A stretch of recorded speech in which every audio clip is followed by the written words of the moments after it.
When the mercury plummets and the world outside turns to a frozen wasteland, the line between life and death becomes razor thin.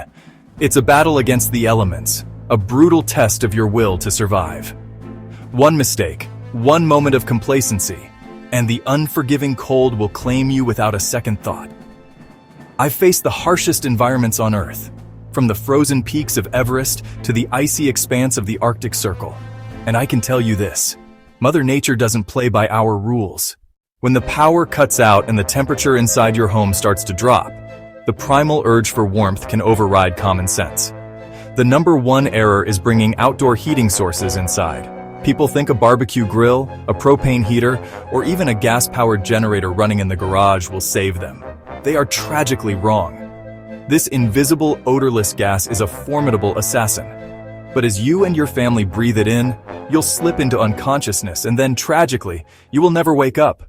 Out in the wild, the cold is a predator, and it hunts for exposed skin.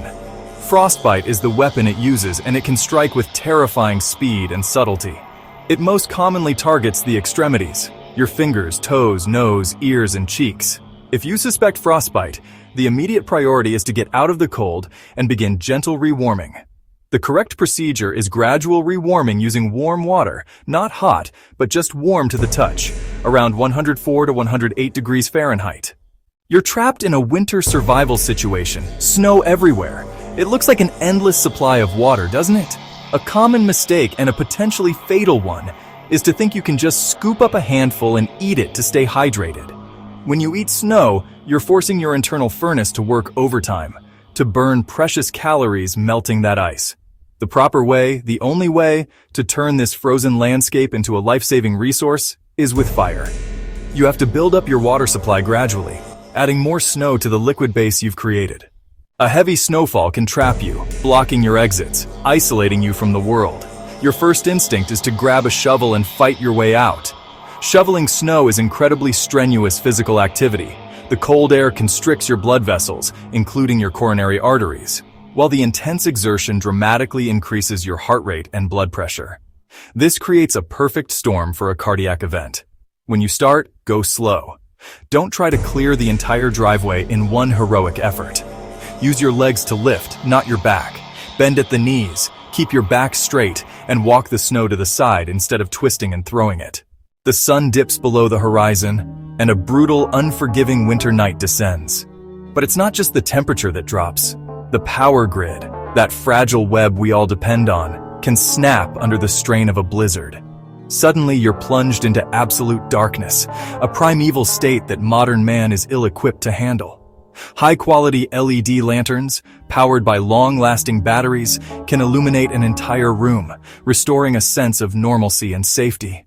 In a winter survival scenario, your body is a furnace, constantly burning calories to generate heat and fight off the lethal cold. Many people make the deadly mistake of assuming the grocery stores will always be open, that the supply trucks will always get through. But a severe winter storm can sever those supply lines in an instant. Your pantry is your last line of defense against starvation and hypothermia. Now for a danger you can't see, can't smell, and can't taste. It's a silent assassin that can creep into your shelter while you sleep, and it's one of the biggest killers in a winter power outage. Your only defense against this silent killer is a piece of technology, the carbon monoxide detector. Have at least one detector on every level of your home, especially near sleeping areas. Heat is a fugitive, always looking for an escape route, and a poorly insulated structure is like a leaky bucket. Every whisper of cold air that slips through is actively working against you, sucking the warmth from your living space. If you have plastic sheeting or even bubble wrap, tape it over the inside of the window frames. Go around and stuff towels, clothes, or newspapers into the gaps under your doors and along windowsills to stop those heat-sapping drafts. I'm talking about your clothing, specifically one fabric, cotton. We have a saying in the survival world, cotton kills. When it gets wet, from sweat, from melting snow, from rain, it doesn't just get damp. It becomes saturated, holding on to that moisture with a vengeance. Your clothing is your personal mobile shelter. You must layer it correctly. Your base layer, the one right next to your skin, should always be a moisture-wicking material like merino wool or a synthetic. This is non-negotiable. You've secured your shelter, you've got your supplies, but what about the other members of your pack? Your pets. During the brutal Texas freeze of 2021, countless animals were lost, left outside in sub-zero temperatures or without food and water when their owners were unprepared. High-calorie, nutrient-dense food is essential to help them generate body heat in the biting cold. For short-haired breeds, a doggy coat or sweater isn't a fashion statement. It's a vital piece of survival gear. So you've done the right thing. You've built up a fantastic stockpile of emergency supplies. But here's a trap many fall into. You set it and forget it. That's a massive blunder. Your life-saving supplies have a shelf life. Every 6 months, you need to conduct a full inventory of your emergency stores. You need a system. First in, first out. When you add new supplies, put them at the back. Move the older items to the front so you use them first. Every single fuel-burning appliance, whether it runs on propane, kerosene, charcoal, or gasoline, produces a silent, odorless, and utterly lethal gas carbon monoxide. Failing to provide proper ventilation is like inviting a ghost into your home, an invisible killer that will put you to sleep forever. Crack a window at opposite ends of the room to create cross-flow. Even a small opening, just a couple of inches, can be enough to save your life. This is where battery-powered CO detectors become worth their weight in gold. Pack one in your emergency kit. Picture this. You've been out in the biting wind, maybe your gloves got wet, or you underestimated how quickly the temperature would plummet. You get back inside thinking you're safe, but your fingers and toes are numb, waxy, and pale. The key is gentle, passive rewarming.